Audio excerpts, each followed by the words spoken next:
மண்ணில் நல்ல வண்ணம் வாழலாம்னா ஒரு 5-6 விஷயம் உங்களுக்கு சொல்றேன். முதல் விஷயம், ஆன்மீகத்தை இறுக்கி பிடிச்சுக்கோங்க.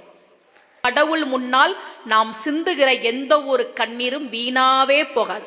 2வது விஷயம், முடிஞ்ச வரைக்கும் குடும்பத்தோட இருங்க, குடும்பத்தை விட்டு விலகாதீங்க. 3வது, பிள்ளைகளை அடுத்த சந்ததியினரை ரொம்ப ஆரோக்கியமானவர்களாகவும் நல்லவர்களாகவும் வளர்க்க வேண்டிய கடமை நமக்கு இருக்கு. 2 தேவார பாட்டு சொல்லிக் கொடுங்க, நெல்லையப்பர் வரலாறை சொல்லிக் கொடுங்க, நம்ம புராணத்துல என்ன இருக்குன்றத சொல்லிக் கொடுங்க.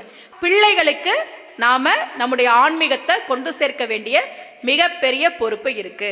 4வது, நீங்களே சொல்லுங்க. தூக்கம் வருதுமா?